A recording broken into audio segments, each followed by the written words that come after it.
The alien girl thought she was the predator, then the human grabbed her waist and growled. He stands at the far end of a cramped, dimly lit cell, arms folded across his chest, shoulders tense. A single overhead light pulses erratically, casting sharp shadows across the metallic walls. She is cuffed at the wrists with sleek restraints that glow faintly, a piece of alien technology made to neutralize her kind's abilities. There's a beat of silence as they stare each other down, he with a smirk that doesn't reach his eyes, she with her lips parted in something like a sneer. The air hums with an unspoken threat, both of them waiting to see who will strike first. "Turn around and unbind me, human, or you'll regret keeping me chained." Her voice slices through the tension, vibrating with a predatory rhythm that challenges him to dare defy her. A low, feral hush follows her words. Her finned ears flick with impatience, and she shifts her weight as though preparing to pounce. But he says nothing right away. Instead, he steps closer, letting the moment linger in oppressive silence, letting her words hang unacknowledged until he's nearly within arm's reach. Only then does he speak. "You talk a lot for someone who doesn't have the upper hand." His response is measured, calm, a direct foil to her acidic tone. She tries to twist her wrists, testing the bonds, but they hold. Her bioluminescent markings glimmer in irregular pulses up her arms and neck, casting a pale sheen across her skin. He notices it. He can't help it, but he keeps his expression impassive. She's just another enemy, just another threat to neutralize. So why is he so acutely aware of her presence, the smoothness of her movements, that haunting glow? She tilts her head back, eyes narrowing. "You believe you're in control. Adorable." Then she exhales, almost like a hiss, and her lips quirk into a cunning smile. "Are you going to lecture me, or do you plan to act?" She's mocking him, testing him. 100 times, he's interrogated captives. 100 times, they'd eventually broken. But she has a swagger, even in chains, that unsettles him. The glow in her eyes, the slow, deliberate way she breathes, like each lungful of air is a prelude to violence. He can feel the hair at the back of his neck prickle. He steps behind her in a single swift move, palms wrapping around her waist, one forearm bracing across her abdomen to keep her still. He can feel the firmness of her midsection, the tension in her muscles. He hears her sharp intake of breath, senses the subtle twist of her spine as she tries to turn on him. But the restraints still hold, and so does he. Close to her ear, he lets out a quiet, rumbling growl, the sound that's become a signature of his intention to dominate the situation. She stiffens, but then he feels her body shake with a low, amused laugh. "I suppose this is your way of reminding me who has the key," she murmurs, her voice so close he can feel it resonate in his chest. Without warning, she arches her head back sharply. He shifts at the last moment, avoiding a blow that would have cracked his nose. The movement forces them even closer for half a second. His heart kicks against his ribs. He pushes her forward and releases her, stepping back before she can strike again. The small victory sets an uneasy electricity buzzing between them. She pivots to face him, golden eyes narrowing. "Careful, Cain. You don't know what my species is capable of." The way she says his name reveals she's been listening, gathering intel, picking up tidbits from the soldiers who captured her. Part of him resents hearing his name on her lips, but another part finds it compelling. It shouldn't matter. He's got a vendetta to settle, a war to win. She's just a means to an end. "Don't flatter yourself, Soraya," he says, returning the challenge. If it surprises her that he knows her name, she masks it well behind that predatory smile. "Or maybe that's all you do, underestimate humans." Her ears flick again. A flicker of light trails from her collarbones to her neck, an involuntary reaction he suspects is the alien equivalent of a flush. "I never underestimate my prey." He cocks his head. "I'm not your prey." The cell door slides open with a hiss behind him. 2 uniformed guards stand at attention, waiting for orders. Cain doesn't look back. His gaze stays on her face, on the slight shift in her stance, like she's constantly measuring the odds of fighting her way out of this. If she weren't in those restraints, he has no doubt she'd be on him like a blade. And yet, despite the danger, He can't shake the sense that she's almost enjoying this. "Take her to the interrogation chamber," he says calmly. The guards move in, but he raises a hand. "Careful. She'd like nothing more than an excuse to rip your throats out."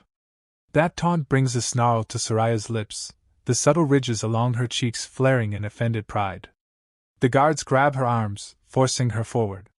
She goes without hesitation, but there's a tension in every line of her body, a readiness to strike the moment the opportunity arises. Kane follows them out into a narrow corridor. Flickering emergency lights illuminate the durasteel walls, and an alarm blares in the distance. The entire facility is on high alert. More alien incursions, more infiltration. He's sure her people won't leave her for long. As they proceed deeper into the structure, the sense of looming conflict grows. Something about her capture feels like the calm before a storm. They reach the interrogation room, a stark chamber with a single metal chair bolted to the floor and a console of instruments for enhanced questioning. Every edge in here is designed for intimidation, for wringing out secrets. But Soraya doesn't look intimidated. Her gaze drifts over the instruments, an almost bored expression on her face, and she flicks her eyes back to Kane. "This is your plan? Torture me into telling you something?" He steps forward as the guards chain her wrists to the arms of the chair. "It worked on your lieutenant. He screamed loud enough to make my men uneasy." She leans in, as far as the cuffs allow, her voice dropping to a seductive hush that resonates with subtle vibrations. "Then your men were weak, or he was." With a scoff, she adds, "I won't scream for you, if that's what you're hoping." There's a glimmer in her eyes, something dark and teasing, and once again, he's struck by how entirely she seems to revel in every power struggle. He braces his hands on the back of the chair, looming over her. "I'm not looking for screams, Soraya." His tone is cold, but inside, frustration mingles with curiosity. "Just answers. Do you have them, or will you keep wasting my time?" She lifts her chin, unwavering. "That depends on what you ask." One of the guards rummages through a tool kit, producing a device that crackles with visible arcs of energy. She barely spares it a glance, keeping her gaze locked on Kane. "Pain is meaningless if you don't fear death." Kane cocks a brow. "You think you don't fear it?" He taps a command onto the console, powering up a translator device in case her species has any concealed biological signals or telepathic defenses. But he doubts she's telepathic. She's too quick with her words to rely on that. She's just cunning. She laughs low in her throat, the sound reverberating. "My life belonged to the Empire the moment I became a soldier. If you kill me, it only means you've chosen a path you can't return from." His smirk widens. "I passed that point a long time ago." He nods to the guard, who flicks on the device. The arcs of electricity crackle menacingly. This is the moment most captives waver, when they see that the humans mean business. Soraya doesn't blink. The next few minutes are a brutal dance of tension. There's a sizzling spark of electricity, an arced lash of light that just barely grazes her side, enough to make her body spasm in pain for an instant. She chokes back any cry, refusing to give them the satisfaction, but Kane sees the tensing of her jaw, the flaring of the ridges around her eyes. Her skin glows in protest, pulses of color racing along the veins beneath her flesh. He finds his attention drawn there for a moment too long, reading the flicker of luminescence like a coded language. He signals for the guard to cease. He wants words, not a destroyed captive. Torture can break a spirit, but it can also turn a captive into a mindless husk. He needs her cunning intact, if she knows anything about the Empire's next moves. "Speak," he demands, voice echoing off the walls. "Or do you want more?" She exhales, features tightening. The flicker of pain in her expression is replaced by that infuriating half-smile. "You humans are so simplistic. Have you considered what it will cost you to treat me like this?" He feels his own blood boil at her arrogance. "The cost to me is irrelevant. I'll get what I need. Then you'll have to do better than Sparks." She leans forward again, testing the cuffs. "Or we could approach this more intelligently." He narrows his eyes. "Meaning what?" Her voice lowers. The thrumming hum of her subtle frequency sets the guard on edge, but Cain just leans in closer. I know things about your leadership. Alliances. Corrupt deals. If you want your people to survive, you'll need more than random stabs in the dark. You'll need leverage. She tilts her head in a gesture that's both arrogant and oddly inviting. Release me, and maybe I'll give you a taste. I have no loyalty to an empire that left me to rot here. One guard snorts. Like we'd believe a word out of your mouth. Cain, however, holds her gaze. He can feel the tension between them, a constant push-pull that's as enthralling as it is dangerous. She's not lying about having intel. He's seen how the Empire trains its top operatives to infiltrate and gather secrets. But can he trust her? Of course not. Yet a small voice in his head points out that she's no ordinary prisoner, no typical soldier. He presses a switch, powering down the device. We'll see about that. Glancing at the guards, he jerks his head toward the door. Step outside. They hesitate. This is unorthodox. But Cain's authority is not to be questioned, and they obey. The door slides shut behind them, leaving him alone with her in the artificial half-light. Her eyes trace the path of the guard's exit, then return to him. A slow, derisive smile spreads across her lips. Trusting me alone? Bravery or stupidity, human? He crosses his arms. We have ways to kill you if you try anything. She licks her lips, leaning back in the chair. The movement draws his attention to the curve of her throat, the subtle shift of the muscles along her collarbones. Another pulse of luminescent color slides along her skin, and he can't help but notice that the patterns seem more active than before. I've seen what you can do, she says at last. And I'm still here. Cut the posturing. He rests one hand on the console, the other brushing dangerously close to her restraints. Tell me what you know about the next move of the Empire. She says nothing at first, just stares at him with an intensity that feels like a physical weight pressing against him. Then she lets out a breath, and the hush that follows seems to magnify the electricity in the air. There's an outpost beyond the outer ring of your territory, a place your leaders believe is safe. She arches her neck, a slow, deliberate movement. But the Empire has been funneling reinforcements through it for weeks, planning a pincer strike. He tries to read her expression. What outpost? You want me to say everything in one breath? She offers a sly grin. I believe we can negotiate. He can feel his patience slipping. Negotiate, he repeats, voice as cold as a blade's edge. She leans forward, voice dropping. I won't talk for free.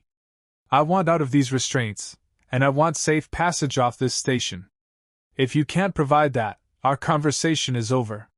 He can't help a bitter laugh. You're in no position to make demands. Without warning, he reaches forward and presses 2 fingers against the side of her neck, just under her jaw. Her pulse beats against his touch, rapid and strong. The luminescent lines across her throat intensify, a swirl of color responding to his closeness. He tries not to think about how soft her skin feels, or the fact that he's never touched one of her kind this way before. I could kill you here. Then your secrets die with you. Her pupils flare, gold irises turning into fierce slits. That would be a colossal waste, wouldn't it? She doesn't shrink away. If anything, she leans into his touch, lips curving in an ear purr. You're not a fool, Cain. You know I'm worth more alive than dead. He stares at her for a long moment. Every second that passes sets his nerves on edge, makes the air feel heavier. Finally, he draws his hand away, stepping back. The heat of the moment lingers, a tangible haze between them. I'll consider your offer. But if I get even the hint that you're playing me... She laughs softly, cutting him off. I'm always playing you, human. The audacity in her tone should incense him, but it ignites a dangerously intriguing spark instead. He tightens his fists at his sides, the corded muscles in his forearms flexing. Enjoy your stay in this room, then. Spinning on his heel, he stalks to the door. He pauses just before stepping out and looks back at her, meeting her gaze one more time. The glimmer of her skin, the unwavering confidence, it all sets his heart pounding in ways he refuses to acknowledge. She holds his stare. You'll come back, she says simply, not a question. You have no choice. And then she leans her head back against the chair's cold metal, eyes half-lidded, utterly confident in her control. He leaves, adrenaline coursing through him. His mind reels with the challenge she's presented, the potential for valuable intelligence, and the maddening presence of her raw power, even in captivity. He heads down the hall, toward the command center, to verify the scraps of intel she offered. If she's lying, he'll know soon enough. But a voice in the back of his head suggests she might be telling the truth, and that's more frightening than if she'd simply been another broken captive. As the station's lights continue to flicker in an ominous pattern, Kane can't shake the feeling that whatever Soraya has in mind extends far beyond a simple interrogation. She's already begun to weave a power play, and it's only a matter of time before the board is set for a game he can't easily control. She's not just lethal, she's compelling. Dangerous in more ways than one. And for the first time in a long while, he senses a shift within himself, an anticipation that isn't purely about the war. Something else stirs in him, a heightened awareness that every time he's in her presence, he's dancing on a razor's edge. He focuses on his vendetta, his mission, trying to bury that feeling.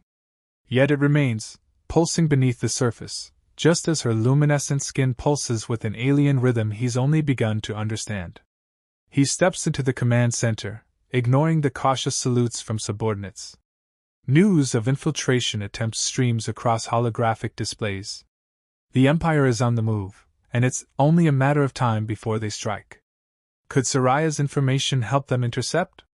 Or is she luring them into a trap? He sighs, closing his eyes for a moment, recalling the way she said his name in that low, taunting tone. He forces himself to focus. His commanding officer, a grizzled veteran with silver streaks in his hair, approaches. She talk? He asks bluntly. Kane nods once. Maybe. We'll see if what she gave us checks out. Then, softer. She wants a deal. Safe passage. The officer snorts. Let her rot. Her kind wiped out half of Sector 7. Kane doesn't respond, just stares at the swirling data. He knows the horrors inflicted by the Empire. He's lived them, lost loved ones. But Soraya's not exactly typical. She's... He shakes his head, forcing the thought away. I'm going to verify her intel. If it's true, we might finally gain the advantage. And if it's not, the officer presses. A flicker of memory surfaces, her in that interrogation chamber, eyes blazing, body tense under his restraint. Then she's lying, and I'll handle it. His tone is final. The officer nods, stepping back. Hours drag on. The station's resources are stretched thin. Kane methodically checks the intel Soraya provided, scanning for any sign of a pincer attack near the outpost she mentioned. Data logs show an unusual spike in anomalies near that region, unidentified ships, fleeting signals that fade before they can be tracked. He scowls. This might be real. And if it is, they need to move fast. He rubs a hand over his jaw, tension radiating through every muscle. He has no choice. He has to go back to her. He takes the corridor leading to her cell again. Along the way, the power flickers once more, accompanied by the faint stench of burning wiring. A meltdown in the station's systems? Or sabotage? He doesn't have time to figure it out. If the Empire is coming, they're running out of time. He tries to ignore the spike of adrenaline that hits him when he realizes he'll see her again, face her defiance. Face the intangible pull she exerts. When he re-enters the interrogation room, the guards stiffen to attention. Soraya is still chained to the chair, though the tension in her arms suggests she's been testing the restraints repeatedly. She glances up as he steps in, and a predatory gleam alights in her gaze. He says nothing at first, just watches her. Again, he notices the faint swirl of light along her neck and collarbones. It's mesmerizing, like a living pattern of desire and danger. She arches an eyebrow. Back so soon, Kane? She lets his name drip off her tongue, sending an unspoken jolt through him. He waves off the guards, who quietly exit, though they remain stationed just outside.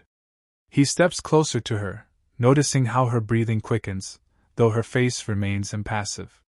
We verified some of your intel, he says, voice hard. It checks out. We found traces of enemy movement near that outpost. Her lips curl in a satisfied smirk.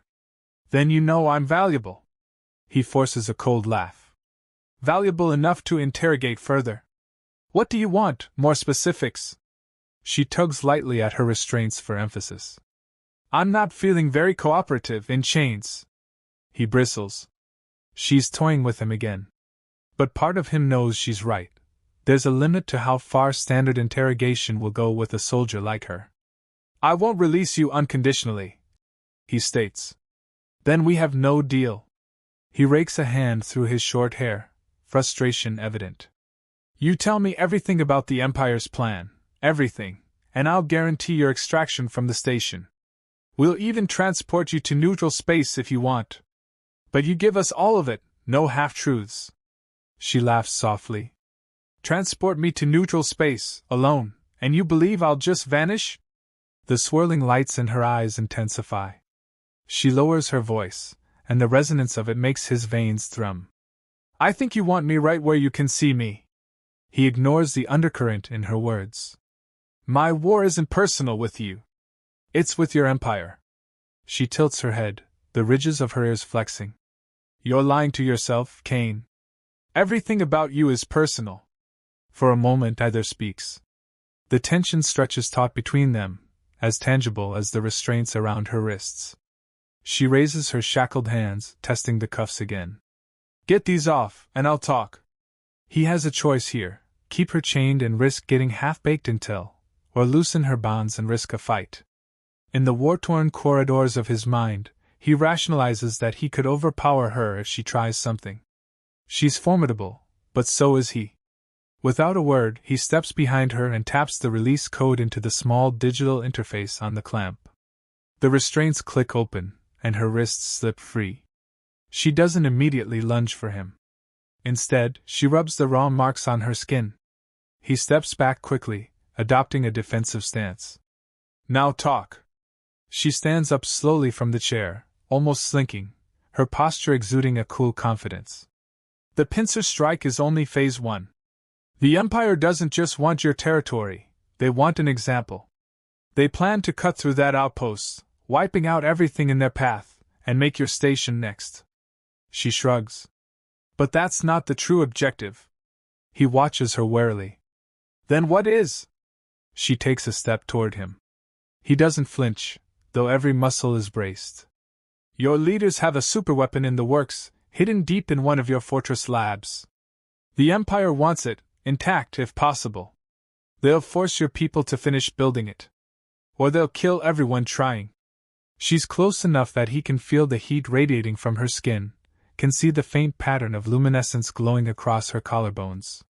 If you want to stop them, you'll need me. He narrows his eyes. And why would you help? A hint of genuine bitterness colors her expression. Because the Empire only values results.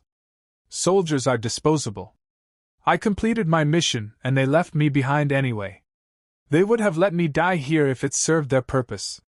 Her voice loses some of its mocking edge, but it remains lethal in its intensity. I'm no one's pawn. Her admission rings with sincerity. For a moment, Kane's anger at the Empire flares up, remembering his own losses. He finds himself struggling against an unexpected surge of empathy. But he can't let his guard down.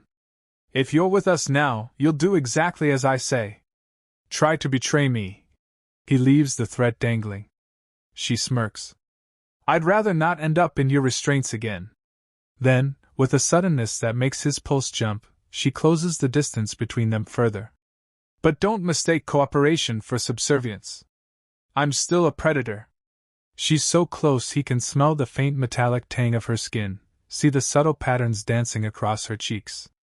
He exhales slowly, refusing to back away. Their proximity charges the air with a new kind of tension. Yeah, well, he murmurs.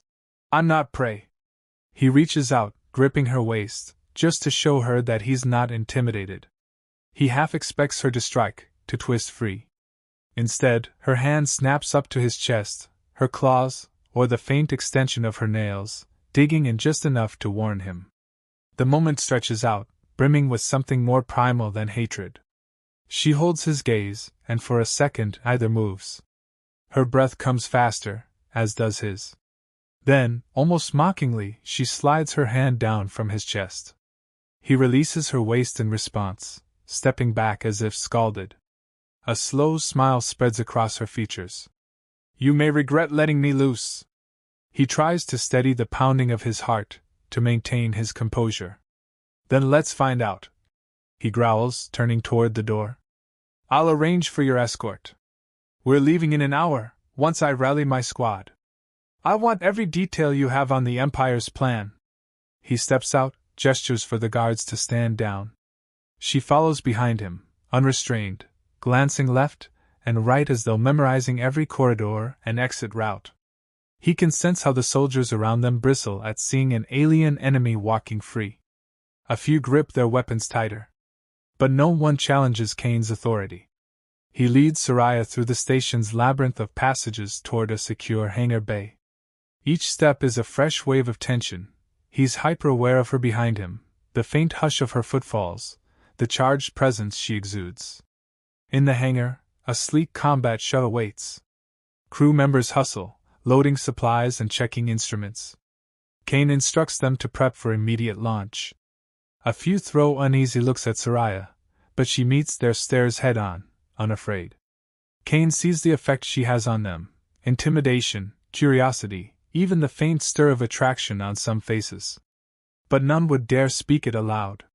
He steps onto the ramp, gesturing for Soraya to follow. She does, scanning the shuttle's interior with a clinical eye. Not bad for human engineering, she comments, a faint tone of grudging respect. He's about to respond when alarms suddenly blare overhead. Red lights wash the hangar in pulses, and the station's intercom crackles with urgent warnings. Incoming Empire vessels!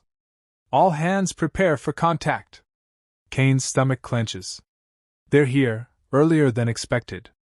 Soraya's calm expression suggests she's not surprised. Without a word, Kane slams his palm on the control panel, sealing the shuttle's ramp. Strap in, he barks, rushing to the cockpit. She slides into a co-pilot's seat, ignoring the suspicious glare of a nearby crewman. Kane fires up the engines, the thrusters roaring to life. The hangar doors groan open, revealing the star-flecked void beyond, already filled with flickers of distant weapons fire. His comm crackles with transmissions from the command center. Kane, what the hell are you doing? We're under attack. His commanding officer's voice booms through the speakers. I'm taking the shuttle out, Kane replies, scanning the readouts. We can't let them box us in. We have to intercept or get to a safer location to coordinate. Kane, you can't just... The transmission devolves into static as an explosion rocks the station. He clenches his jaw, pushing the throttle forward. The shuttle blasts out of the hangar, weaving between bursts of alien plasma. Soraya's hands dance over the co-pilot controls, surprisingly adept at the human interface. She reroutes power to the shields. I suggest you let me guide us. I've flown ships like this before. He glances at her. I'll pass. But he grudgingly allows her to lock in a flight path that avoids the densest clusters of enemy fire. The tension in the cockpit is staggering, both from the chaos outside and the constant awareness of each other. Her presence radiates heat, fueling his adrenaline. He quickly catalogs their resources: 2 small plasma cannons, minimal shields. They're outgunned if they try to face the Empire's cruisers head-on. With deft maneuvers, Kane steers them through the fray, the ship rattling under near-miss blasts. Behind them, the station's outer hull lights up, hammered by the Empire's assault. He glimpses the fiery plumes of destruction racing along the structure's surface and feels a pang of guilt for leaving. He's a soldier, supposed to fight. But the mission is bigger than this moment. If Soraya's intelligence is correct, the real threat is far greater than a single skirmish. They break away from the melee, accelerating into a jump corridor that leads to the edge of human-controlled space. He checks the sensors, heart pounding, half expecting an Empire cruiser to materialize and block them. Coordinates? He demands, glancing at Soraya. She inputs a string of data into the console. Take us to these coordinates first. It's a smuggler's route, low detection probability. He frowns but doesn't argue. A tingle of suspicion dogs him, but time is short. He aligns the ship with her input, and with a shuddering jolt, they jump into faster-than-light travel. The starfield outside stretches into neon streaks, then dissolves into swirling darkness. Quiet falls in the cockpit, the only sounds the hum of engines and their own ragged breaths. He flicks a switch, setting the autopilot. Then he swivels in his seat to face her. "No," he says, voice dropping to a dangerous hush. "Tell me why you're really doing this. Don't give me the same lines about betrayal from your empire. What's your angle?" She meets his gaze, and the glow in her eyes intensifies with something akin to excitement. "I want to survive. And I want vengeance." Her voice carries a heated conviction. "The Empire breeds the strongest to fight.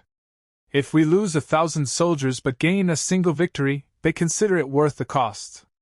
My life was just another expendable piece. I won't be a piece anymore." He studies her face.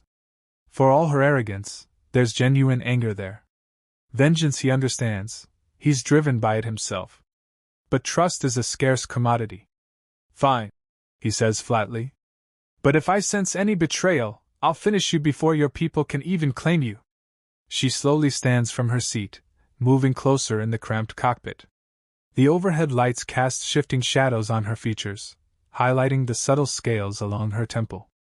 "My people, your people," she murmurs. "The lines are so clear in your mind. Yet you don't strike me as a man who easily obeys orders either. Seems we might have more in common than you think." He grits his teeth, aware of the tight space between them. The adrenaline of escape still pumps through his veins, making every nerve hypersensitive. "Don't assume you know me." She lifts a hand and places it lightly on his chest, just where his heart drums. The contact jolts him, and he catches her wrist, forcefully moving it away. But she doesn't miss the hesitation before he does so. Her lips tilt in that predatory smile. "I can feel your pulse," she says, voice low. "It's racing. Don't push your luck," he warns. The cabin's ambient lights flicker, possibly from the strain of the quick jump. Her proximity is intoxicating in a way he didn't anticipate. She's too close, her eyes a swirl of gold, her skin luminous. She's an enemy, and yet. He forces his mind back to the mission, searching for calm. "We're in this to stop the Empire's next move." "That's it." She lets her arm fall to her side, but the challenge remains in her gaze. "If that's what you need to tell yourself, human." Then, in a fluid motion, she slips back into the co-pilot seat. "We'll exit FTL soon. Keep the shields primed, just in case the route's compromised." He turns away, focusing on the controls, trying to ignore the heat still humming through him. The tension in the cockpit is a living thing, as though the conflict between them has taken shape. He can't let this slip. If she's manipulating him, he needs to be ready. But a nagging part of him wonders if this is more than just manipulation, that maybe the thrill he feels isn't just from danger, but from something deeper, something dangerously close to attraction. Their flight continues in uneasy silence, the swirl of faster-than-light travel casting strange patterns on the console. Kane mentally replays the path they've taken, the station they left behind under siege. Guilt tugs at him, but this mission, this intelligence, might save more lives in the long run. At least that's how he justifies it.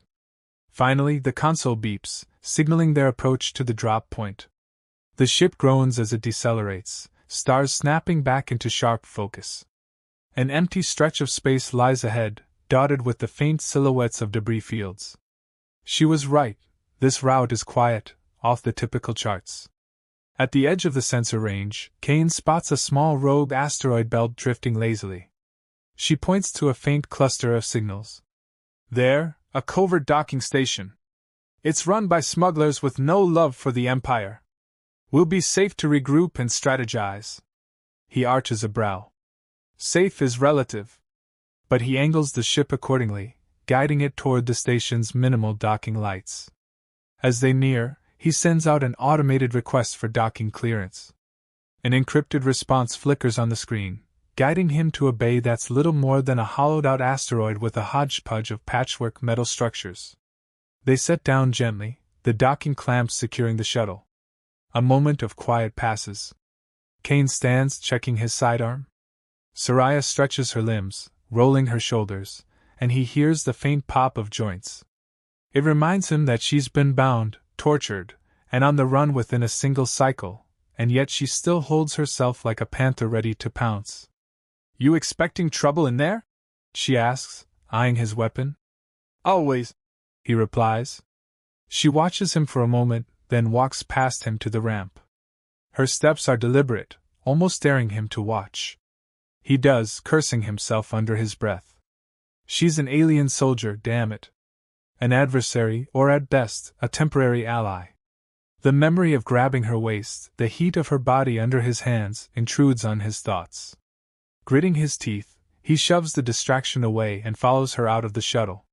The docking station is dim, lit by flickering neon tubes.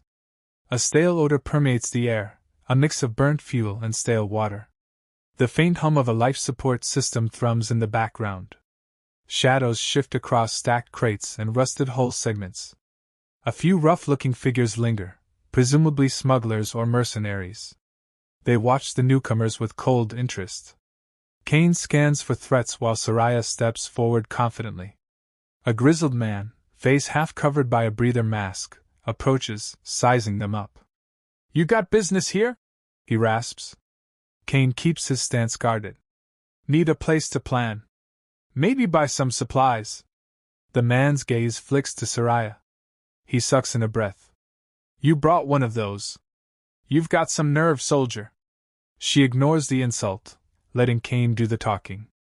The tension in her posture suggests she's ready to kill if needed, but she waits for his cue. Kane jerks his chin. "We're not looking for trouble. We'll pay for the docking fee, and for privacy." A greedy gleam appears in the man's eye. "Credits are credits, I guess." He gestures toward a hatch leading deeper into the station. "You'll want to find the quartermaster in there. Pay up, and keep your heads down." They push past him, heading into a corridor lined with crude metal panels. The deeper they go, the more the station smells of neglect and desperation. The walls drip with condensation, and the lights flicker overhead. Still, it's a place to catch their breath, regroup, and figure out a next move against the Empire. She finally speaks again once they're alone in the winding corridor. "You trust these lowlives?" He shrugs. "They trust money. That's enough for now." She seems to accept that. "So your plan? Get supplies, gather intel, then what? Charge the Empire's lines? You'll need an army for that." He clenches his jaw. "We have allies. We'll rally them. With your information, maybe we stand a chance of ambushing the Empire's strike force before they can mobilize." Her lips curl in a faint smile. "You talk like you believe we could win." He stops walking, turning to face her. "With the right intel, we can. Isn't that why you're here?" She holds his gaze, and for a moment, they stand far too close in the narrow corridor, either willing to step back. "I'm here because I prefer the possibility of winning over certain death." Her tone is quietly fierce. "And because I want them to pay." He nods. "Good." Then, as if realizing their proximity again, he exhales and continues down the corridor, passing under a sputtering overhead light that casts dancing shadows across the metal walls. She follows, silent and alert, scanning every angle like the soldier she is. They enter a cramped chamber at the station's heart, where the quartermaster is perched behind a makeshift counter of piled crates and old hull plating. His mechanical eye whirs and zooms in on them, and he taps a stylus against a pad. "Docking fee. 100 credits. Privacy tax 200. Any extra supplies, that's more." His voice is flat, disinterested, a man who's seen every type of scum pass through and has no illusions about heroics. Kane taps a bracelet, transferring the credits. "We'll need a small stash of rations and munition if you have it." The quartermaster eyes Soraya again, wariness flickering across his features. "No trouble, or I'd vent you both into space." She offers a dangerously sweet smile. "Try it." Kane quickly steps in, ignoring the exchange. Where can we plan in private? The quartermaster gestures lazily toward a side passage. Room 13. Don't break anything. Keep it quiet. They gather a small crate of supplies from a nearby shelf. Kane shoulders it, and they proceed down the passage, the quartermaster's mechanical gaze following them until they round a corner. Room 13 is little more than a converted storage unit, with a flickering overhead light, a bare metal table, and 2 battered chairs. It smells faintly of fuel and must. But it's isolated, which is what they need. She closes the door behind them, and the moment it seals, they're alone in the cramped space. He sets the crate on the table, rummaging for a communication device and a portable holomap. She stands near the door, arms folded, her gaze restless. We won't have long before the Empire tracks me, especially if they suspect I'm with you. He nods grimly, powering up the holomap. It flickers to life, displaying star charts, trade routes, and known Empire positions. All right. Show me precisely where they plan to launch this pincer. She steps forward, scanning the glowing data. Her expression turns serious as she manipulates the controls, zooming into a sector near the outpost she mentioned. Here. These are the jump points they'll use, and they'll split into 2 waves. One hits your lines head-on, drawing out your fleet. The other flanks from behind. Her fingertip traces the route, and Kane watches her face, noticing the concentration that knits her brow. He grunts. Makes sense. We'd be pinned between them. Unless you manage to intercept one prong before they converge, she points out. If you destroy the flanking group first, you might stand a chance. He looks at her. Where do they keep their command ship? That's what we need to hit. She exhales, pressing a button that shifts the map. Likely here. It's heavily guarded. You'll need something more than small arms. He runs a hand over his face, the weight of the next steps pressing on him. Our station's entire fleet is compromised. Even if they hold off the attack, they won't have enough to go on offense. She tilts her head. This is the moment you realize how hopeless it is. There's an edge of mockery in her tone, but beneath it, perhaps a flicker of sympathy. He shoots her a glare. I've fought hopeless battles before. Then he powers off the holomap. We need reinforcements from the fringe worlds. They're not official allies, but they hate the Empire. If we can rally them, we might gather a strike force big enough to threaten that command ship. She steps closer to him, so close that the glow of her skin reflects off his chest armor. You have a plan. Impressive. It's no more than a gamble, he admits. Her proximity stirs that unsettling sense of awareness in him again. He forces himself to remember her capacity for violence. But it's all we've got. She lowers her gaze to the crate of supplies. Then let's get on with it. She picks up a canister of rations, turning it over in her hands. Your food looks unappetizing. He lets out a short, humorless laugh. Welcome to humanity. She sets the canister down. I prefer fresh kills, she says offhandedly, then catches the flicker of his expression and smirks. But I can adapt. He leans back against the table, arms crossed, watching her. Why are you so calm? The empire you once served is about to tear through everything. She lifts one shoulder in a careless shrug. Calm is how I survive. Fear is something you humans indulge in too readily. And besides, maybe I'm not calm at all. Maybe I'm just better at hiding it. He studies her a moment. The interplay of anger, pride, and something else flickers in her eyes. It occurs to him that she might be putting on a show. Fear keeps you alive, he counters softly. Or it makes you weak. She shoots back. Silence falls again, heavy with unspoken tension. He wonders if she's as aloof as she pretends, or if behind those golden eyes she's reeling from betrayal by her own empire. He steps away from the table, approaching her slowly. We need each other, at least for now. She doesn't move, doesn't back up, even though his presence towers over her. I'm aware. Are we done restating the obvious? Her voice is a near whisper. The tight space magnifies the energy between them. Without warning, the overhead light flickers, then stabilizes, giving their faces a moment of harsh illumination. He sees every detail of her expression, the slight part of her lips, the faint lines of tension in her jaw.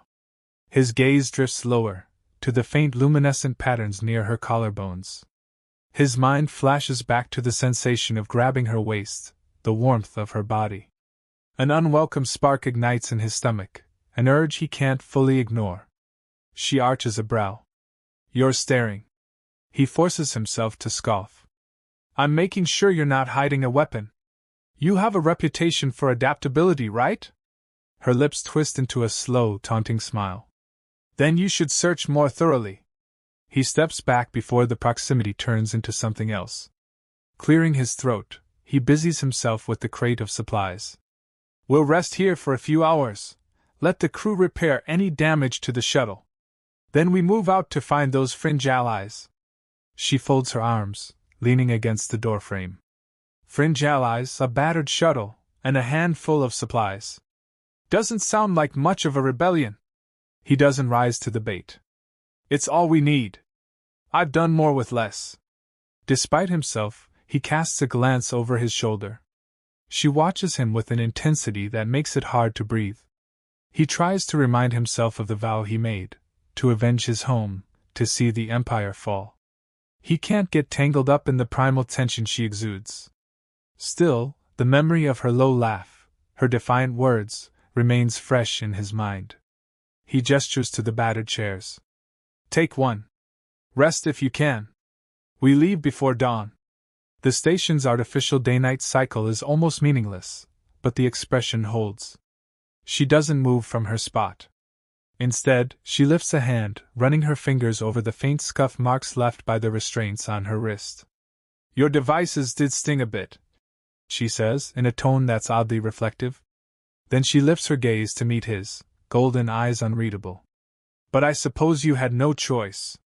He hates the stab of remorse that her words provoke. She was his prisoner, and he'd do it again if it meant saving his people. But there's a flicker of regret nonetheless. "It was necessary." She hums a noncommittal note. "You speak a lot about necessity.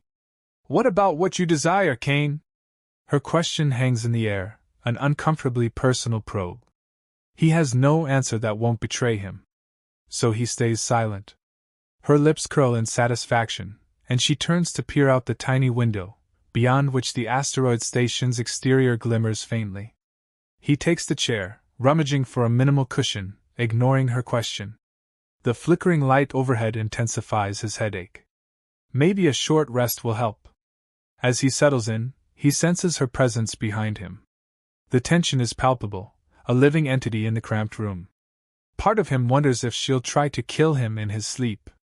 Another part wonders about the feel of her body pressed against his if they ever let the tension snap. Stifling these thoughts, he closes his eyes and tries to shut out everything.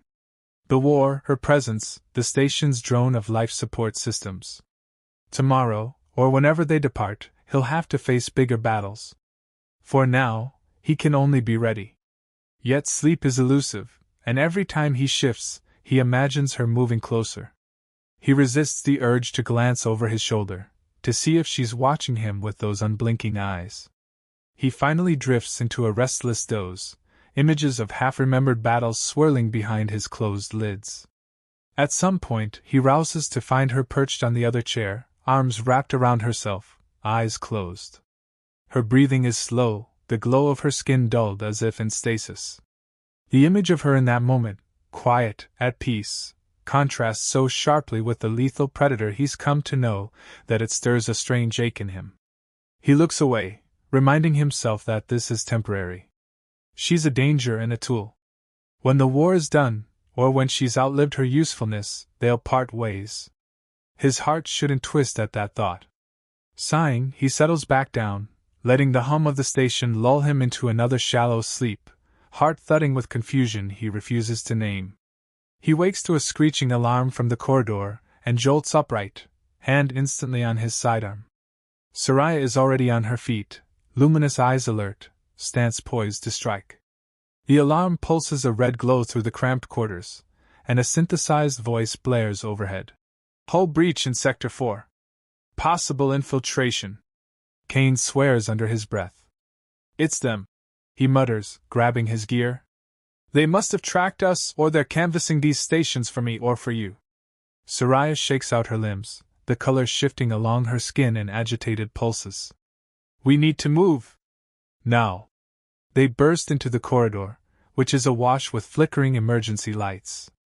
The distant clang of gunfire echoes through the metal passages. Panicked smugglers run in all directions, some with weapons, others with crates they're trying to save. Kane checks a small holodisplay on his wrist, scanning for the route back to the docking bay. We have to get to the shuttle, try to slip out in the chaos. She glances down one branching corridor, her ears twitching. There are multiple hostiles that way. I count at least half a dozen heartbeats. He stares at her, surprised. You can sense that? She flashes a predatory grin. I can sense more than that. Follow me. She darts forward with shocking speed. Kane keeps pace, weapon drawn. They weave through narrow passageways, stepping over debris. A crackle of energy arcs from a ruptured conduit, forcing them to dodge the shower of sparks. Soraya leads confidently, guided by her enhanced senses. Ahead, a pair of armored figures appear, clearly Empire soldiers. They open fire the moment they see Kane and Soraya. Plasma bolts sear the walls, and the corridor erupts in chaos. Kane ducks behind a crate, returning fire with practiced precision. One soldier falls, but the other ducks for cover as well. Soraya crouches beside him, her luminous patterns flaring in an almost excited manner. Stay here, she murmurs. Before he can protest, she springs up, bounding off the walls in a blur of alien agility. Kane watches as she leaps over the crate, tackles the soldier from above, and in a ruthless flurry of movement, disarms and incapacitates him. The soldier crumbles. Panting, she picks up the soldier's plasma rifle. I warned you. I'm the predator. He can't deny the effectiveness of her skill. He stands, scanning for more threats. Let's move. They continue down a corridor that slopes downward, flickers of overhead light dancing across their faces. Gunshots and blasts echo in the distance. Smoke begins to haze the air, mixing with the station's stale odor. As they round a corner, they nearly collide with a group of 3 more Empire soldiers, weapons raised. Kane fires first, forcing them to dive for cover. Soraya hisses an alien curse, pressing her back against the wall. We can't waste time here, she snaps. We need to flank them. He points to a crosshatch vent overhead. We can crawl above them, drop down behind. She spares him a glance, impressed by his quick thinking. Then get up there. He kneels, and she uses his shoulder as a boost, disappearing into the vent. Kane follows, hoisting himself up with a grunt. The confined space is barely tall enough to crawl. They move in near darkness, their breathing loud in the metal shaft. She leads, wriggling forward with sinuous ease. With each shuffle, her body brushes his, unavoidably close. He tries not to focus on it. But adrenaline spikes whenever her shoulder or hip slides against him in the cramped tunnel. He can feel the warmth of her, smell the faint metallic tang of her alien skin. It sets his teeth on edge with a confusion of attraction and wariness. They reach a grated opening. Below, the 3 soldiers wait, scanning for movement. Kane and Soraya share a look. There's a silent agreement. He hands her a small device, a flash charge. She takes it, positions it at the grate, then nods. He braces himself. She triggers it, and the corridor below explodes in a burst of blinding light. They drop through the grate simultaneously, landing with a heavy thud behind the stunned soldiers. Kane fires, taking down one soldier, while Soraya delivers a vicious kick to another's spine, sending him sprawling.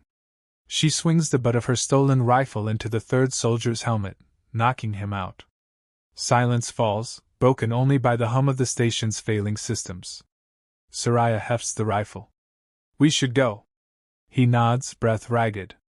Together, they sprint down the corridor, finally emerging into the docking bay. Smoke and flashing alarms greet them. Several ships have already launched, leaving the area in disarray. A few more Empire soldiers lie unconscious or dead, presumably taken out by panicked smugglers defending their turf. They find their shuttle intact, miraculously. Kane slams the ramp control. As it lowers, Soraya's eyes dart around, scanning. No immediate hostiles, she reports. They race aboard, sealing the hatch behind them. In the cockpit, Kane hammers at the console, powering up the engines. Outside, the station shakes from another barrage of weapon fire. Hang on, he growls. The thrusters roar, and the shuttle lurches upward. The docking clamps protest, then release.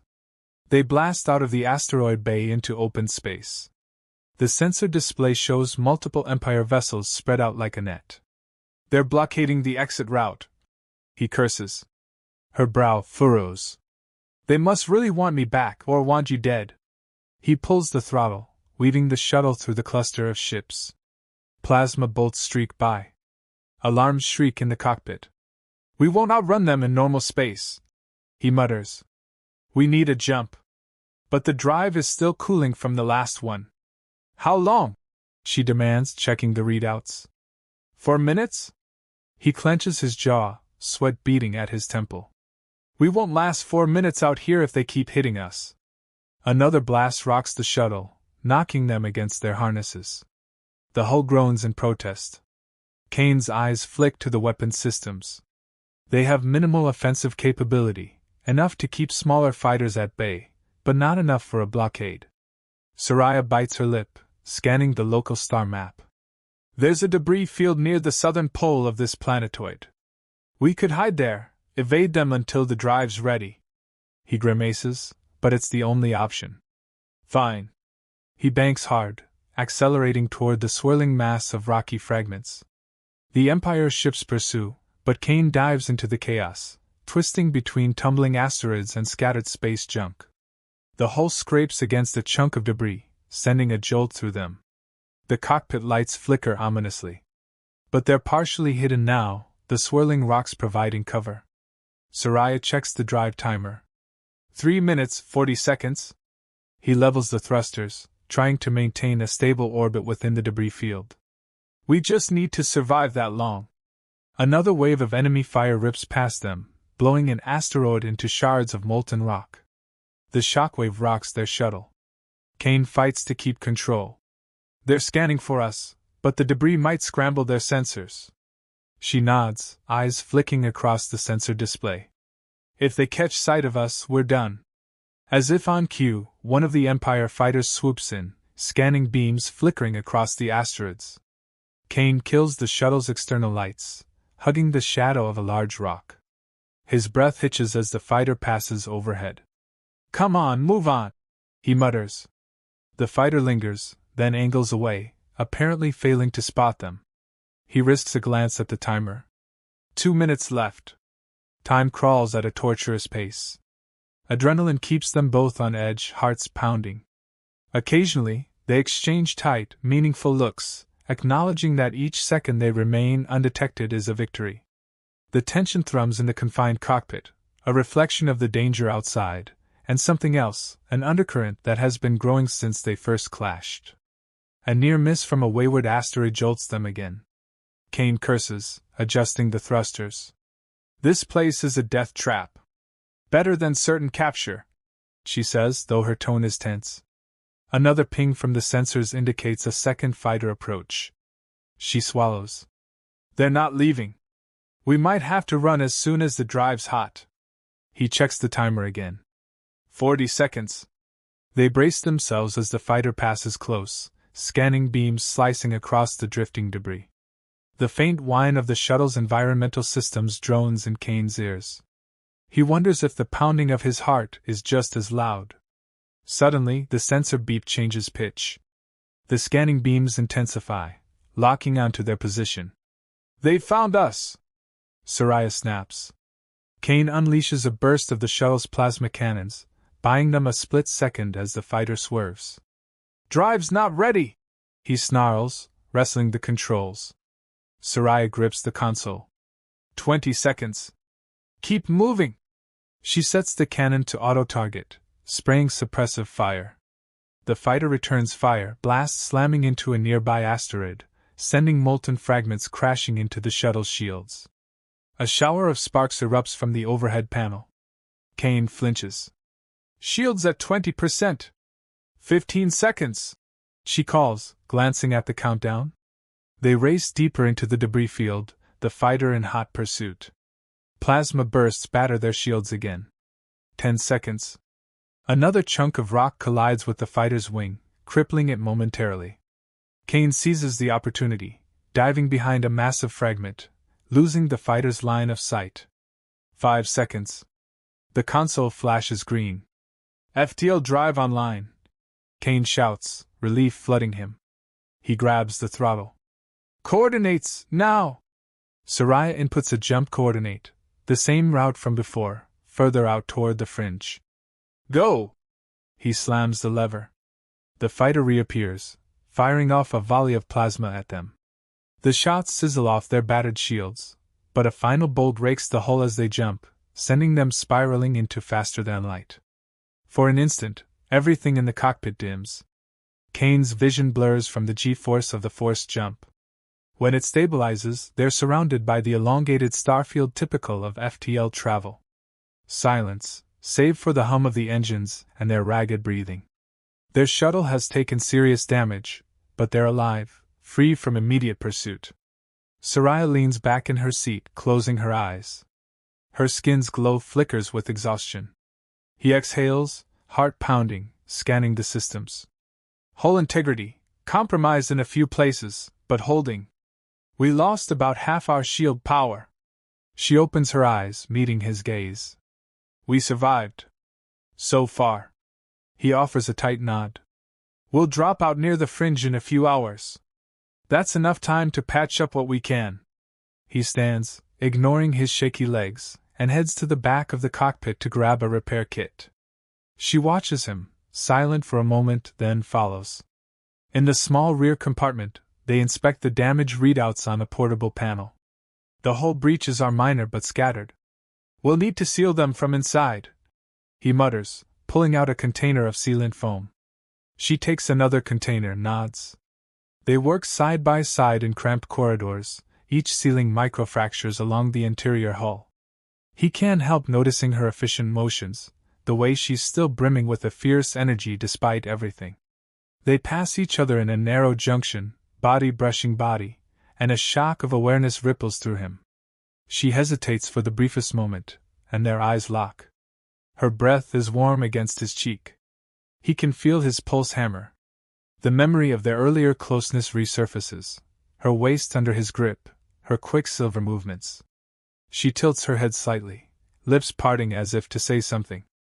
But neither speaks. The moment thrums with possibility.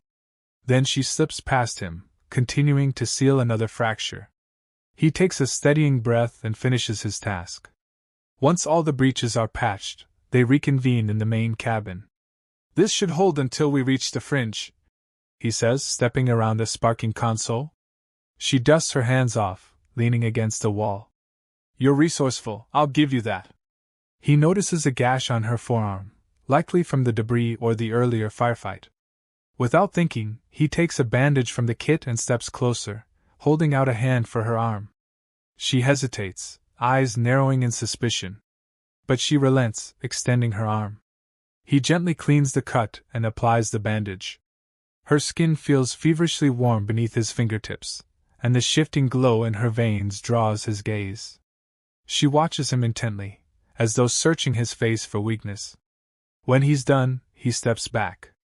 "That should prevent infection." She lifts her arm, flexing it experimentally, as though marveling at the human remedy. "You could have let me deal with it," she murmurs, voice softer than usual. He shrugs, turning away. "We have enough problems without you bleeding out." She gives a short, almost bitter laugh. "Don't pretend it's purely pragmatic. Maybe you humans are more sentimental than you think." He tenses, stung by her challenge. But he also knows part of it is true. He acted on instinct, not purely logic. "Sentimentality doesn't win wars," he mutters. She crosses her arms. "But it might keep you from becoming exactly like the empire you despise." He has no retort for that. An uneasy silence falls again, the tension of unspoken words pressing in. Finally, he clears his throat. The fringe worlds won't welcome me with open arms. But they hate the Empire enough to at least hear us out. You'll be proof that we have real intel. She steps closer. They'll want a demonstration of our resolve. Perhaps they'll demand a sacrifice. He meets her gaze, unblinking. They won't get one. A faint smile touches her lips, something inscrutable. She turns away, heading for the cockpit. Wake me when we're close. She tosses over her shoulder, apparently not expecting a reply. He stands there alone for a moment, listening to the hum of the engines, the beat of his own heart. So much has changed so quickly, and he's trapped in a precarious alliance with an alien who both infuriates and captivates him. The slow burn of attraction gnaws at him, an unwanted distraction in the midst of war. He steels himself, reminding himself of what's at stake: the Empire's downfall, the memory of loved ones lost. Desire has no place here. Still, when he finally settles into the pilot's seat to monitor their course, his thoughts stray. He recalls the curve of her waist under his fingers, the flash of challenge in her eyes, the ferocity of her combat skills. She's lethal, cunning, everything he should despise. But there's something more behind her armor. He shakes his head, forcing himself to concentrate on the starfield rushing past. He can't afford to be careless. Whatever this is, this unstoppable collision of conflict and chemistry, it will have to wait. Survival first. Vengeance second. Anything else is a distant third. When the shuttle finally drops out of faster-than-light, an endless vista of stars greets them. In the distance, the sensor array picks up a cluster of small planetoids, each hosting pockets of civilization that exist beyond the official control of any government. Kane runs a scan, frowning at the meager readings. Just as I remember, these worlds barely register. Soraya stands behind him, arms folded, observing the readouts. Pirates, smugglers, refugees, and outcasts. A perfect alliance. Her sarcasm is palpable. He snorts.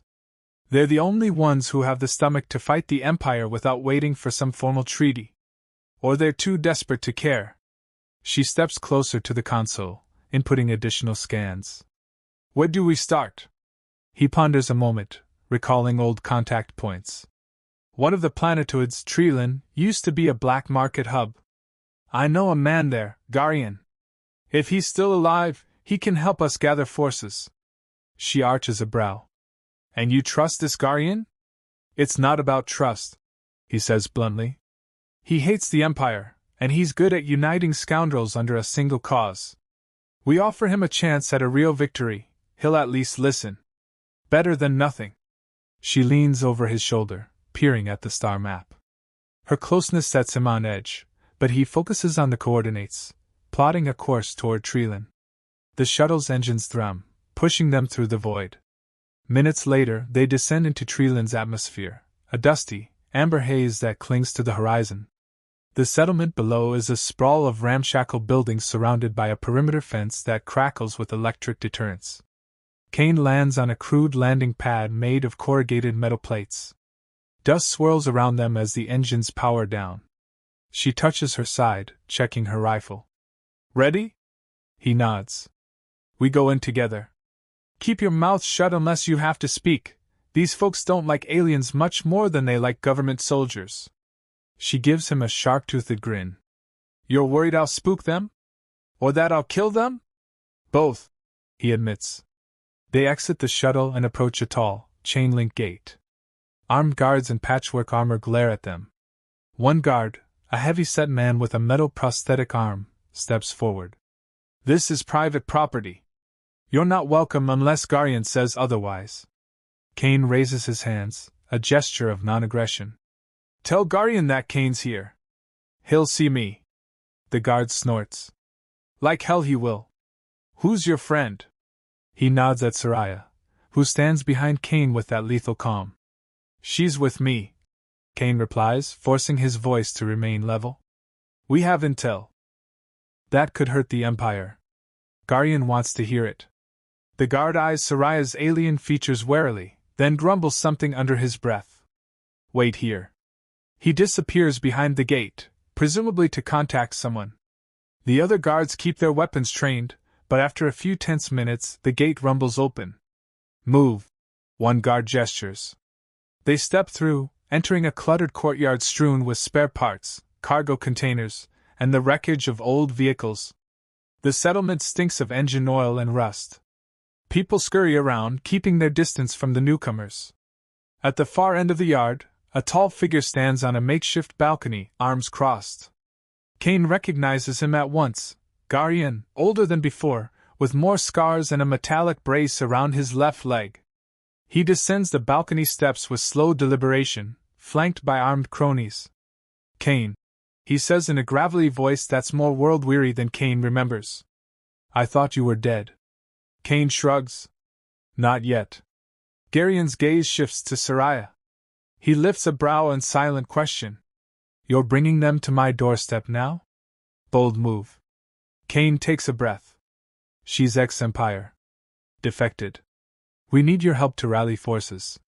The Empire's planning a massive strike, bigger than anything they've done before. If we don't act now, we're all doomed. Garion's lips curl into a bitter half-smile. I've heard that speech before. Soraya steps forward, ignoring Kane's earlier instruction. But not from me, she says coldly. And I've served under the Empire's banner. I know what's coming. Kane's telling the truth. Garion sizes her up, gaze lingering on her alien features. Got proof? She lifts her chin. We have coordinates, details, times. We know their flanking routes. Their command ship's location. The tension in the yard is palpable. Finally, Garion's shoulders slump a fraction. All right. Let's hear it, but not out here. He beckons them to follow him into a large structure patched together from multiple starship hulls.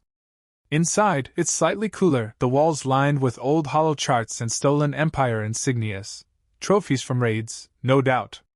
He leads them to a cramped war room dominated by a central hollow table. A few of his trusted lieutenants circle the table, armed to the teeth. Kane and Soraya exchange glances, then Kane powers up the device, projecting the star map. Soraya points out the Empire's routes, describing the pincer attack, the scale of the fleet, the unstoppable might if they're not intercepted. Garion's lieutenants exchange uneasy looks. One mutters, "That's a suicide mission." Another demands, "Why should we fight their war?" Kane slams a fist on the edge of the table. "It's not just our war. The Empire will crush every independent world if they succeed. They'll cut us down, one sector at a time." Soraya's voice threads with an undercurrent of dangerous certainty. "They'll come for you next. This plan is the first step toward total expansion." Garion grunts. "Even if we believe you, how do you expect us to fight? We've got ragtag ships, mercenaries who won't hold the line. The Empire has an armada." Kane's mind races. "We don't have to face the entire armada at once. We need to hit them fast, at the flanking group, before they join the main force. If we can cripple that wing, it buys time for the rest of the sector to mobilize." One of the lieutenants scoffs. "You think we can mobilize an entire sector in that time?" Kane's jaw tightens. "We'll do whatever it takes." Another voice, a woman with a scar running down her cheek, interjects. "And how do we know we can trust her?" She points a dagger at Soraya. "Maybe she's leading us into a trap." Soraya stares her down, eyes unblinking, letting her luminous veins flare. "Then kill me now, if you believe that." The casual way she says it makes more than one lieutenant recoil. "I didn't come here to beg for trust. I'm offering you a chance to win." Her blunt challenge silences the room. Kane steps in, voice tight. "We can't do this alone. If you won't help, we'll move on to another group. But every hour we lose, the Empire grows closer to launching that strike." Garion rubs his temples. "Let me think." He paces around the room, studying the star map. He finally turns to Kane. "We have a small fleet, less than a dozen ships, mostly light frigates. Some mercenary contacts might join us if the pay is good, or if the cause is dire enough." Kane sees the spark in the older man's eyes. Garion might be jaded, But the desire to strike back at the Empire is still there. We can pool resources from other fringe outposts. Present a united front. We only need enough to cause a disruption, maybe force them to retreat. Soraya interjects. A retreat is a victory for us right now. It shows the Empire they can't steamroll every sector with impunity. Garion nods slowly. Fine. We'll gather who we can. But if this fails... He trails off, the implication clear. Kane sets his jaw. It won't fail. A faint beep from the console draws their attention. The sensor feeds detect an incoming ship. Garion's eyebrows knit. That's one of ours returning from a supply run. He taps a control, and a static lace voice crackles overhead. Incoming. Empire patrols spotted near Sector 7. Engage them, minimal casualties. Requesting backup. The tension ratchets up again. Garion motions to his lieutenants. Scramble a defense. Let's see how close they're getting. Kane turns to Soraya. We need to move fast. She nods. Agreed. Garion's expression is grim. Stay here. I'll handle the skirmish, get my people in line, then we'll finalize details. He gestures to a side chamber. Use that room to rest, plan, whatever. Don't wander. They watch him and his armed group rush off, leaving them in the war room with the flickering holomap. The door slides shut, sealing them away from the flurry of activity. Kane exhales, shoulders tense. We're so close. If Garion comes through, we'll have a shot at hitting that flanking group. Soraya seems restless, pacing around the table. It won't be enough to just cripple them. We need a decisive strike to rattle the Empire. He regards her carefully. You've changed your tune. Before you just wanted them to pay, but now you're strategizing? She stops pacing, eyes flashing. Don't mistake my personal motives for a lack of tactical sense. My goal is to hurt them in a way that ripples through their command structure. That means striking at the right target at the right time. He nods slowly. All right then. Let's see if we can push these rebels into the biggest blow possible. He manipulates the holomap, zooming in on the probable rendezvous of the Empire's flanking fleet. If we time it so that the Empire's main force is still out of range, we could ambush them in a region with gravitational anomalies. That'd limit their maneuverability. She joins him at the table, standing close enough for him to catch her scent, a faint, exotic musk. She leans over the map, pointing. There. This corridor is riddled with unpredictable gravitational shifts. Humans generally avoid it because it's a ship graveyard waiting to happen. But my people's navigational systems can handle it if they're prepared. If we lure them in thinking it's the best route to flank your forces, we can trap them. He frowns. That's risky for us, too. She smirks, flicking her gaze up at him. Everything in war is a risk. The question is whether we have the skill to make the environment our weapon. He can't deny she has a point. We'll need to coordinate with Garion and whoever else he brings in. We'll also need to move quickly. The Empire won't wait for us to finalize a perfect plan. Her hand brushes the console's edge, just inches from his. She looks up at him, her expression charged. Then let's make it fast. He catches the subtle tension in her posture. Despite her composure, she's running on adrenaline, maybe fear. He remembers the scornful way she spoke of fear, yet sees it shining in the edges of her eyes. It unsettles him how much he wants to reach out, to anchor her. But that's madness. He straightens. We'll rest here until Garion returns with news. She draws back, crossing her arms. Rest, or pace around like caged animals? You realize how precarious this is, yes? He can't help but give a dry laugh. That's why I suggested rest. Because I know the next battle will be worse. She studies him for a moment, then inclines her head in reluctant agreement. Fine. The side chamber Garion indicated is small and bleak, a couple of cots, a flickering lamp. No privacy, no luxury. Kane steps in, shoulders tense, half expecting betrayal at every turn. Soraya follows, scanning the corners. Satisfied they're alone and unwatched, she sets her rifle aside but keeps it within arm's reach. Kane sinks onto one of the cots, leaning forward, elbows on his knees. He's exhausted, physically and mentally. His eyes flick to Soraya as she hesitates near the doorway. A swirl of emotion underlies his steady gaze: frustration, curiosity, attraction, distrust. "You can sit," he grumbles, sounding more tired than hostile. She offers a derisive little smile. "Worried I'll take the bed from you?" He scoffs. "Worried about nothing. Do what you want." She moves to the other cot, perching on its edge. Silence stretches between them, filled by the distant hum of machinery and muffled shouting from outside. The lamp overhead buzzes, casting harsh shadows across her features. He notices the flush of color that occasionally flares along her arms, presumably an unconscious reaction to stress or some internal emotion. She speaks quietly. "You carry a lot of anger. I feel it in every step you take." He looks at her sharply. "You want to psychoanalyze me now?" She shrugs, luminous markings flickering. "Just an observation. Anger can be a weapon. Or a weakness." He exhales. "It kept me alive this long."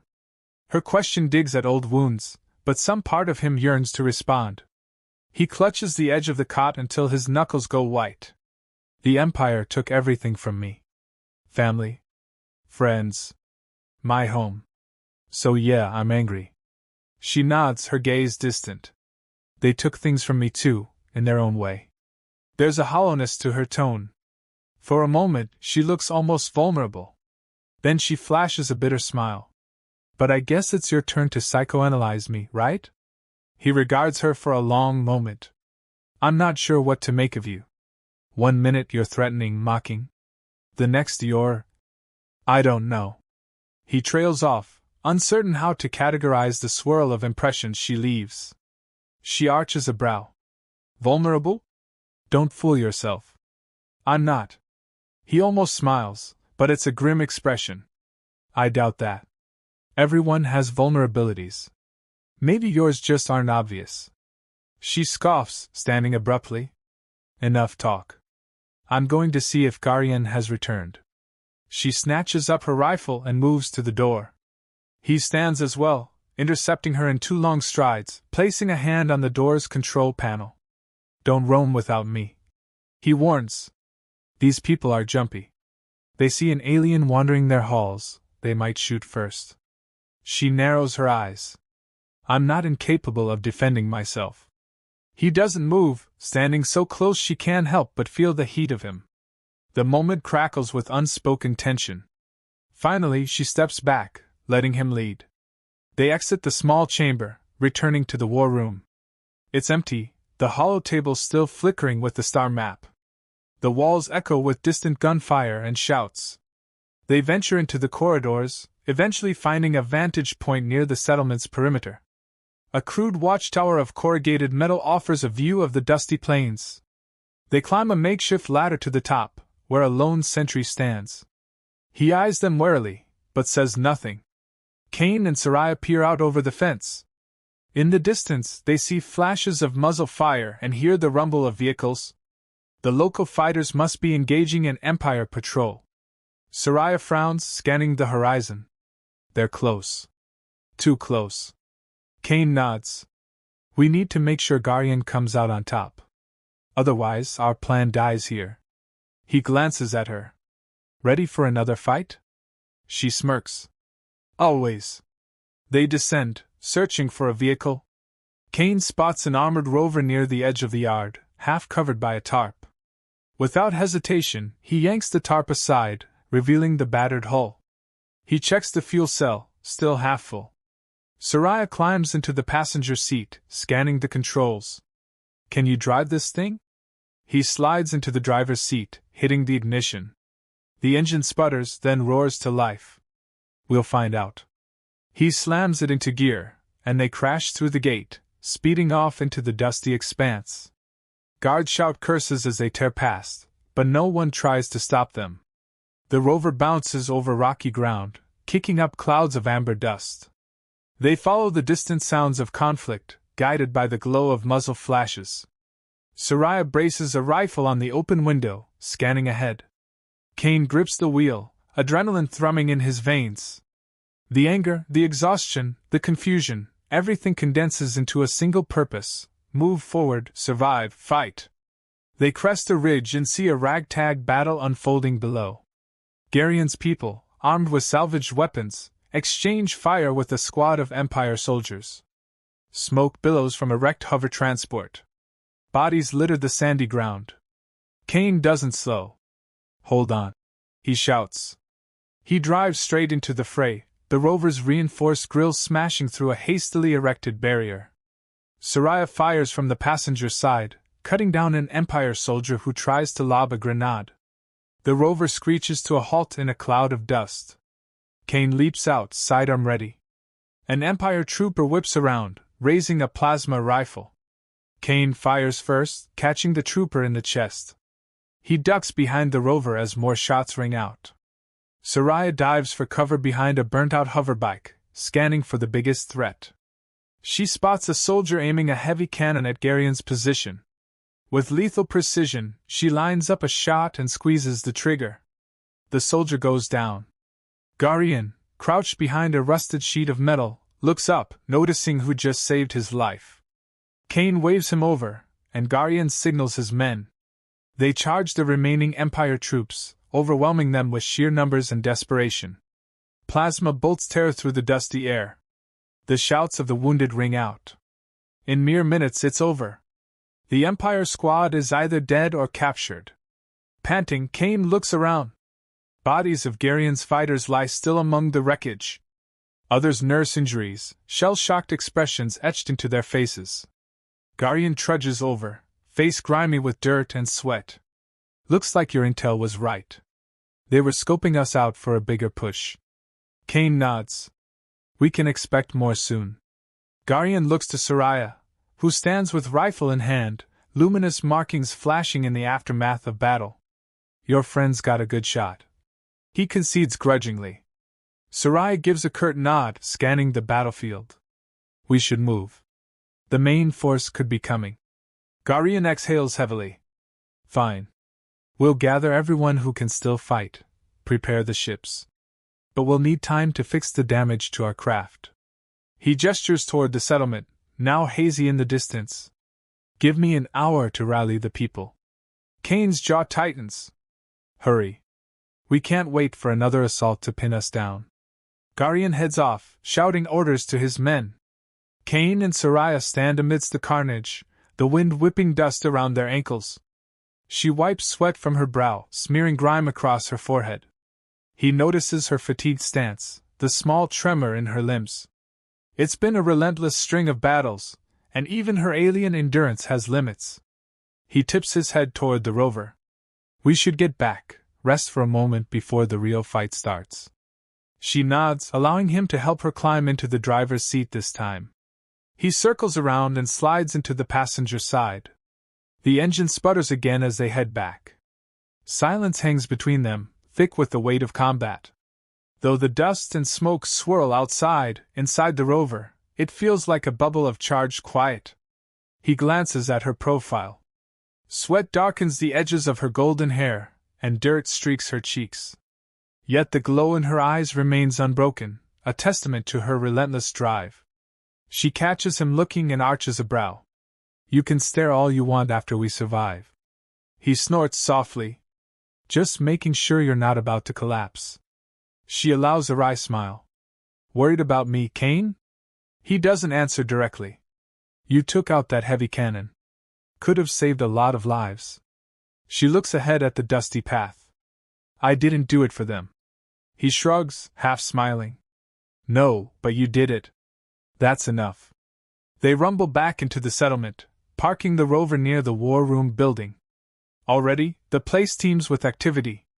Fighters hustled to load supplies onto battered ships, fueling up for the impending departure. Mechanics scramble to patch bullet holes and rewire damaged systems. Garion stands in the midst of it all, barking orders. As Kane and Soraya step out, Garion strides over. "We've got a half-dozen ships that can make the trip and fight. A few more might manage escort duty. We'll be lucky if they can jump without falling apart, though." Kane nods. "It'll have to do." We jump to that corridor Soraya pinpointed and wait for the Empire's flanking force. We can't take them in a direct slugfest, so we'll need to use the environment. Soraya crosses her arms. I'll coordinate the approach vector, ensure we have an escape route if things go wrong. Garion glances between them. You two better know what you're doing. He shakes his head, almost ruefully. Guess we'll find out soon enough. Kane and Soraya exchange a loaded look. There's no time for doubt now. The plan is set, as risky as it may be. They gather what gear they have, load onto Garion's largest ship, a battered frigate that's seen better days, and begin the final preparations for the ambush. Exhausted from the constant fighting and strategizing, they share a moment of quiet in the frigate's corridor. He stands across from her, leaning against a bulkhead. The overhead lights flicker. Outside the porthole, dusty orange skies fade into the blackness of space. She speaks first. This is the part where we might die, you know. He meets her gaze, the corner of his mouth quirking. We might die in every part of this war. She exhales, stepping closer. But this time, it's bigger. If we fail, the Empire crushes this entire sector. And us. He swallows hard. Then we don't fail. A moment lingers, raw and unguarded.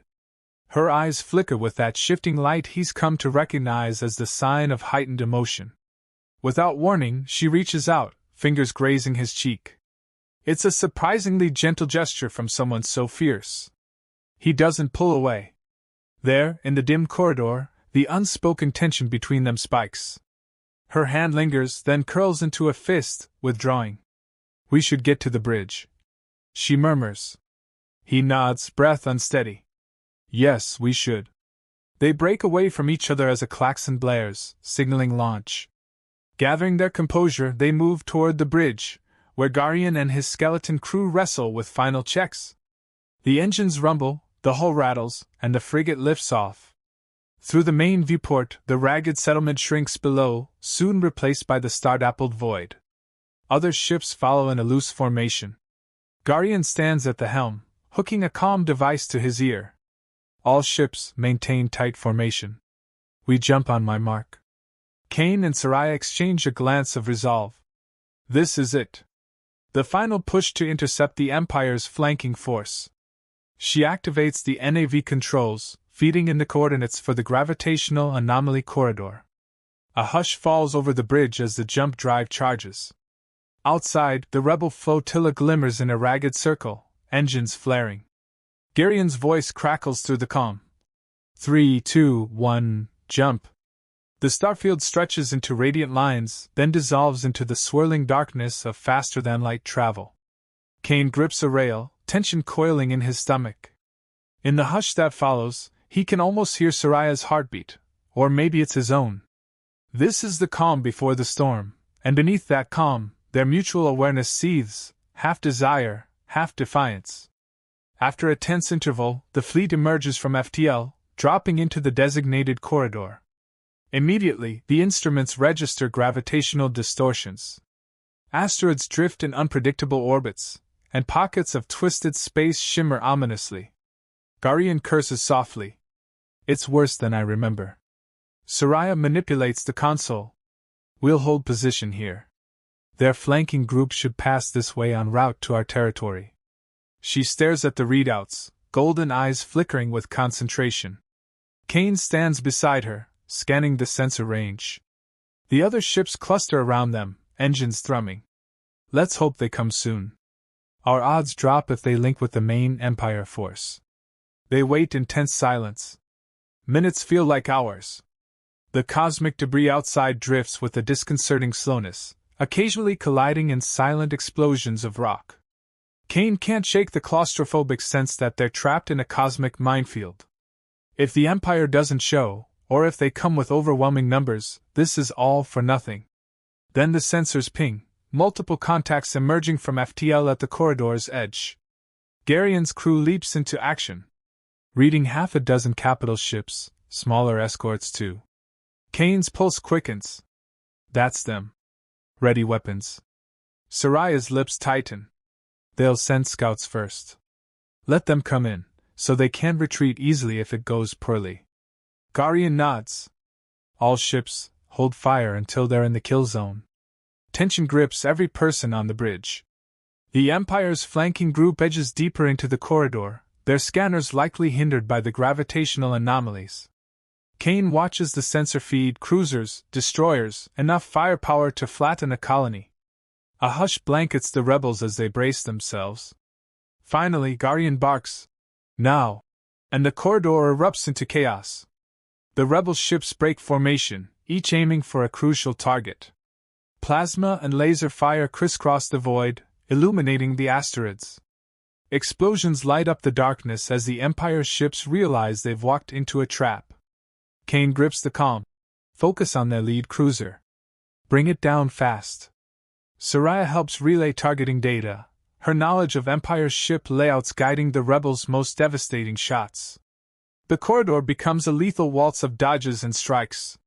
One of Garion's ships is blown apart by a well-placed Empire salvo, but another swoops in behind that cruiser and unleashes a barrage that cripples its engines. Smoke and flame vent into space. Kane sees an opportunity. Soraya, jam their communications so they can't call for backup. Her fingers fly across the console. Working on it. A wave of interference broadcasts, scrambling the Empire's distress signals. But some must get through, because a new contact blinks onto the sensor screen, an Empire battleship jumping in at the corridor's edge. Garion curses. They're bringing reinforcements. Kane clenches his jaw, scanning the carnage. We have to break them fast. If we can force a retreat before that battleship closes in, we might still win. He looks to Soraya. Their eyes lock. She knows how dire this is. Target the largest cruiser's reactor, she suggests, leaning over the console. Overload it. That explosion might take out multiple enemy ships. He nods grimly. All ships, concentrate fire on that cruiser's reactor core. A coordinated strike. The rebels swarm, unleashing everything they have. The battered cruiser tries to defend itself, but it's pinned down by asteroids and the rebels' savage assault. Then, in a blinding flash, the reactor detonates. The shockwave rips through the corridor, tearing apart smaller Empire vessels caught too close. The rebel ships, forewarned, pull back, though a few are clipped by the violent blast. Adrift in the aftermath, a handful of Empire craft remain, crippled or retreating. A roar of triumph rises on the rebel frequencies. Kane exhales a shaky breath. We did it, he mutters, but the sensor screen still shows the battleship lingering at the perimeter. For a moment, it seems to waver, weighing the odds. Then it flickers away in a jump, presumably to regroup with the main force. A battered cheer goes up among the rebels. Soraya slumps against the console. A victory, she murmurs, but her voice is tinged with exhaustion and something else, relief, maybe. Kane places a steadying hand on her shoulder. They exchange a look that's almost disbelieving. It worked. Garion's voice crackles over the intercom. We drove them off. By the stars, we might have actually done it. There's a note of wonder in his tone. Kane manages a faint smile. We did what we set out to do. They'll have to rethink their entire offensive. She nods, swallowing hard. They won't forget this.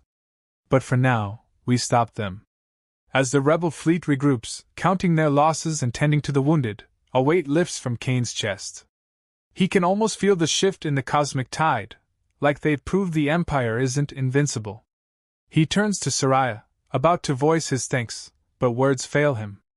Instead, he just squeezes her shoulder gently, aware of the reciprocal warmth of her body. She gazes at him, an unspoken connection passing between them. The tension of conflict remains, but it has morphed into something else, hard-won respect, shared triumph, and an undercurrent of undeniable attraction. She leans in, so close he can see each fleck of gold in her eyes, each faintly glowing vein near her temple. Her breath brushes his lips in an electric hush. For a heartbeat, time stands still. Then, as if a dam finally breaks, they meet in a ferocious, desperate kiss that comes with no tenderness, no warning, just raw need. It's a collision, the pent-up aggression and longing forging a moment of unfiltered intensity. Her nails dig into his shoulders. His arm wraps around her waist, pulling her flush against him. The taste of dust, sweat, and victory blends in a heady rush. She growls softly into his mouth, and he answers with a low, guttural sound of his own. It's like everything they've been denying or burying has erupted. The cockpit's overhead lights flicker, and they stumble back against the console, either willing to let the other go. Her hands slide under the armor plating at his waist, gripping him as though she might devour him. He tightens his hold on her, heart hammering in disbelief at how quickly this has escalated, and yet it feels inevitable, a line they were destined to cross. She breaks away first, gasping. A faint flush colors her cheeks, and her luminous patterns flicker erratically, as if they've short-circuited. Her gaze is intense, pupils dilated. She starts, but can't finish the sentence.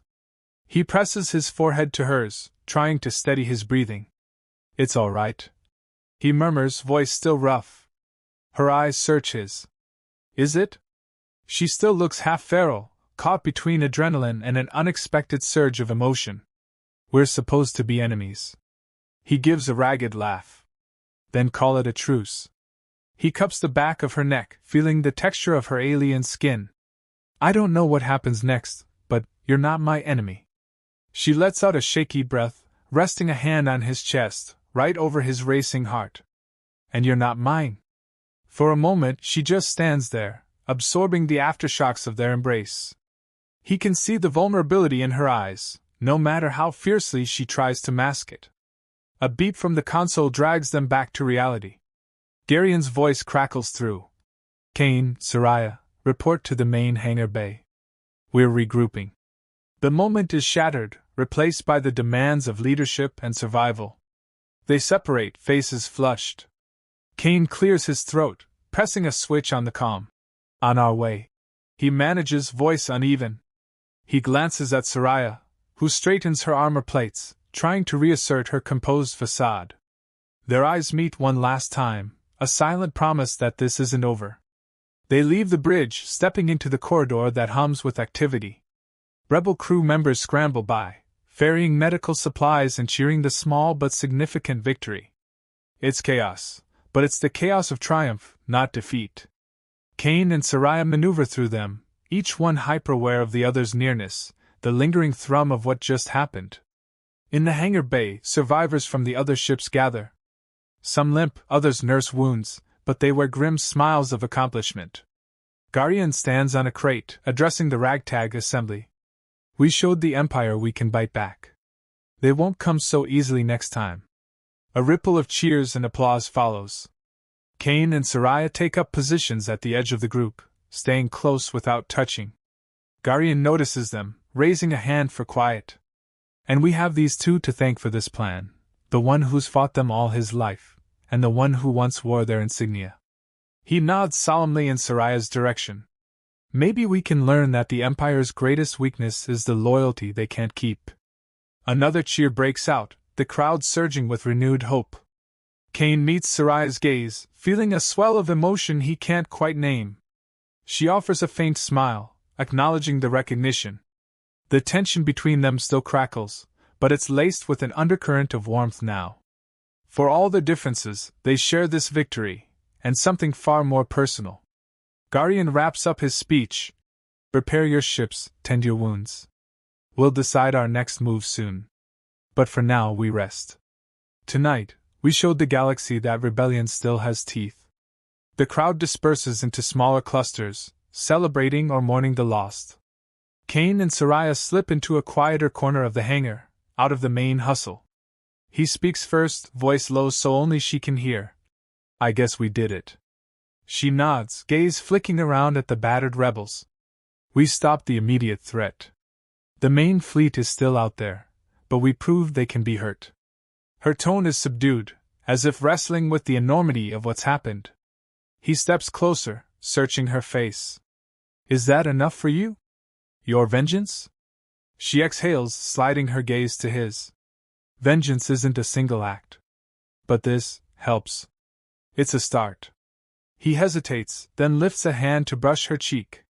She tenses slightly, then leans into it, eyes fluttering shut for a brief moment. The luminescent lines on her neck shimmer softly, as though responding to the contact. So what now? He murmurs, aware they stand on a precipice far beyond just the war. You could leave if you wanted. You're not chained anymore. She opens her eyes, revealing that molten gold. I know. But the Empire is still out there. And I. She stops, emotions warring in her expression. Then she lets out a breath. I'm tired of running. And I don't want to do this alone. His chest tightens. He glances around at the chaos of post-battle repairs, the exhausted but determined faces. We'll stay until the Empire is beaten for good, or until we can't fight anymore. She quirks a faint smile. You sound like a soldier again. He shrugs. I am a soldier. Just one with a personal vendetta. But his gaze on her softens. And maybe something more, now? They stand there, a silent promise passing between them. In the distance, welding sparks fly as a damaged hull is patched, and the hangar echoes with chatter about the next steps. For a brief moment, it's as though the rest of the galaxy fades away, leaving just the two of them and the fragile bond forged in fire. She leans in, pressing her forehead to his, a small, intimate gesture. Next time we fight, it'll be side by side. He closes his eyes, letting the tension finally melt from his shoulders. Side by side. There's no guarantee of tomorrow, no certainty they'll survive the next confrontation. But for now, they have this moment, earned through blood, sweat, and a reluctant partnership that's grown into something undeniable. Outside the hangar bay, the stars still flicker, an indifferent backdrop to the struggles of mortal beings. Yet here, in the battered heart of a rebellion, two predators stand together, drawn by necessity, bound by choice. And as the next chapter of the war looms, they hold fast to each other, resolved that whatever storms may come, they will meet them not as enemies, but as something far more powerful. A final hush settles, and in that hush, one thing is certain: the alien girl who once believed herself the hunter has found a new kind of hunt, and the human who growled in warning has discovered a bond that may just break the chains of vengeance. And so, with the flickering glow of distant fires reflecting in their eyes, they hold each other close, bracing for whatever fate awaits them next. The war is far from over, but their story in this moment feels complete, a breath of triumph and tenderness in the midst of ruin. Together they have found the one thing strong enough to challenge an empire, the blazing unity of two hearts that refuse to bow.